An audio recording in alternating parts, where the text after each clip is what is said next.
You ever get that feeling that the basic rules of our economy are just broken? Like we're all playing a game, but someone switched out the instruction manual. Well, if you feel that way, you're not alone. So let's dive right in. We're going to break down why our world feels like it's glitching out and figure out what the new rules of value really are. Okay, so this quote, it's just dripping with satire, right? It's from this French book that makes a pretty wild argument. It says that for the last 40 years or so, France hasn't been fighting unemployment, it's been scientifically engineering it, and with, stunning success. It's a really provocative idea for sure, but it's the perfect way to kick things off, to really get a handle on the old rules that are now just falling apart at the seams. All right, first section, the art of unemployment. We're going to look at what one of our sources calls a total masterclass in how old world thinking is just completely clashing with our new reality. So check out these recipes for this masterpiece of unemployment. They're laid out with almost surgical precision. And at first glance, every single one sounds like it's supposed to protect the worker, doesn't it? But here's the twist. The argument is that in today's open global economy, each step actually does the opposite. It makes labor more expensive and way riskier to hire. You raise the minimum wage too fast, you might just price out the least productive workers. You crank up the hourly cost with a shorter work week, well, you're kind of encouraging jobs to pack up and move somewhere else. And if you make hiring someone a legal minefield, yeah, I think you get the picture. And all those satirical recipes, well, they led to this incredibly serious number. By 2015, you had over 6 million people looking for jobs in France. But look, this isn't just a story about France, not at all.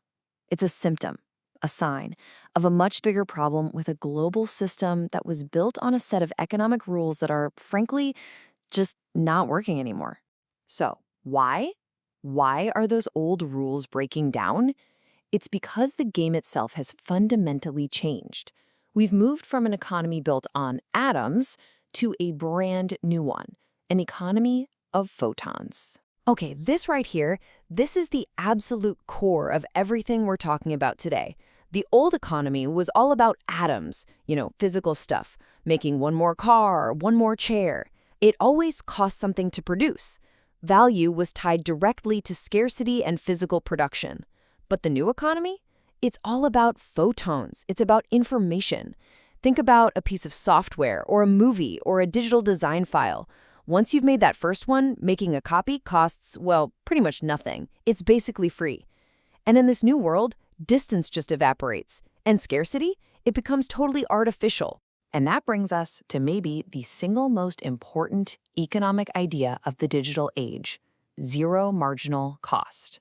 I mean, really think about it. After a movie is filmed and edited, what does it actually cost Netflix to stream it to one more person? The answer is practically zero. All the cost is up front, right? The huge fixed cost to create the thing in the first place. But after that, you can make 1 million copies, 1 billion copies for free. And this is why that system we looked at back in France is struggling so much. All of its rules about tying your income to the number of hours you work, about the cost of labor, all of that was designed for an economy of atoms. But we're not living there anymore. We're living in an economy of photons, where value and scale and cost play by a totally different set of rules. The old rulebook? It's obsolete. Okay, but hold on a second. If information can be copied for free, then how can it have any value at all? I mean, how do you truly own something that can be duplicated 1 million times in a second? This creates a huge, huge problem of trust. So to make this super clear, let's talk about something called the digital chicken problem. It's often said that our brains are just wired for stories. We get complicated ideas when they're wrapped in a situation. So yeah, let's forget all the abstract economics for a minute. Let's talk about chickens. Okay, so stick with me on this. Imagine your friend Albert gives you a real physical chicken. It's simple, right? You have a chicken, he doesn't. The transaction is done. But what if he emails you a digital chicken file? Uh-oh. How do you know he didn't just keep a copy or send that same file to 10 other people? This is what's known as the double spending problem. Now, the traditional solution is to have an arbitrator, Think of a bank that keeps an official ledger, a single source of truth that says Albert has 0 chickens, you have 1. But what if a sneaky Albert breaks in at night and, secretly changes that one central ledger? The entire system of trust just completely falls apart. So, what's the solution? How do you fix this?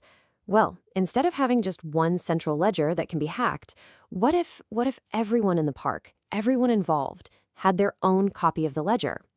Now, if Albert tries to cheat and change his copy to say he still has the chicken, it's no big deal. Everyone else's ledger would instantly show he's lying. The network itself becomes the guardian of the truth. And that idea, that distributed, shared ledger, well, that, in a nutshell, is a blockchain. It is the technology that finally solves the digital chicken problem. It's a way to create trust without needing a central middleman like a bank. It's what allows for unique, verifiable ownership of digital things, whether that's a digital chicken or a digital currency like Bitcoin. Okay, so let's put all the pieces together now. We've got this new economy of photons, and it's being powered by a brand new technology for trust. And this combination, it doesn't just tweak the old rules. No, it completely rewrites the entire game. Just look at the difference here. The old world, it ran on central authorities. Banks, governments, they were the ones who guaranteed value. Transactions were slow, they were expensive, control was completely top-down. But the new rules, they're built on a network that verifies trust all by itself. It's disintermediated, which is a fancy way of saying it cuts out the middleman.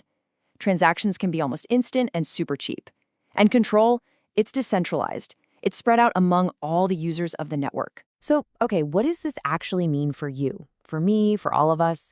Well, it means it's now possible for money to exist completely outside the control of any single government.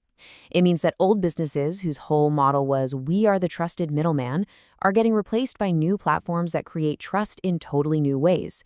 And maybe most exciting, it means we can finally have real, provable ownership of things that are purely digital. This is creating brand new markets for digital art, music, and all sorts of ideas. And you have to understand, this isn't just about technology.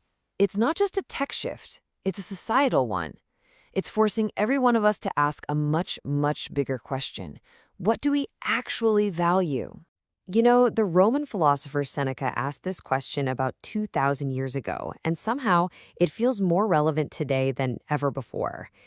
In a world where digital things can be copied infinitely, our old ideas about value, ideas built on scarcity, they just start to feel kind of empty, don't they?